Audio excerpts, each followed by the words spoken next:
आज नाश्ता स्पेशलमध्ये मस्त असं इडली आणि डोसे बनवण्याचा प्लॅन होता. त्यासाठीच इथे मी ना खोबऱ्याची चटणी बनवून घेतली आणि सोबतच येथे बटाट्याची चटणी पण बनवून घेतली. त्यानंतर मग पीठ उघडून बघितलं तर ते बिलकुल पण फर्मेंट झालेलं नव्हतं, कारण वातावरण खूप थंड आहे.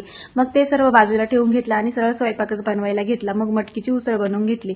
त्यानंतर काही दिवसांपूर्वी मी तुमच्यासोबत जो पुदिन्याच्या झाडाचा एक्सपेरिमेंट शेअर केला होता, त्या झाडाला आहे ना आपल्या बघा किती छान मुळ्या आलेल्या होत्या. आणि मग हे झाड मी मस्त एका मडक्यामध्ये लावून घेतलं. आता हे मडकं मी मस्त डेकोरेट केलेलं होतं, पण म्हटलं चला आता याचाच वापर करून घेऊया आपण आणि हे झाड लावून घेऊया. ते झाड लावून घेतल्यानंतर हे बघा माझा एक्सपेरिमेंट सक्सेस झाला. त्याचा माझ्या चेहऱ्यावरती किती मोठा आनंद होता.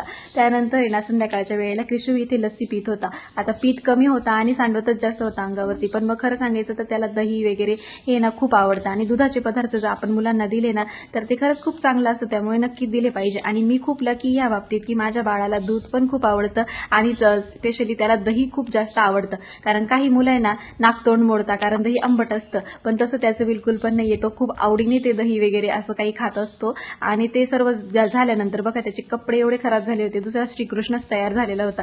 कपडे चेंज करून झाल्यानंतर मी त्याला हे फ्लॅश कार्ड जे मी मिशोवरून ऑर्डर केले होते ते त्याला बघायला दिले आणि तो कसा बऱ्याच गोष्टी आता एक्सप्लोर करायला लागलाय, त्यामुळे मग ही गोष्टी त्याच्यासाठी मी ऑर्डर केल्या होत्या आणि मस्त तो ते बघत बसलेला असतो.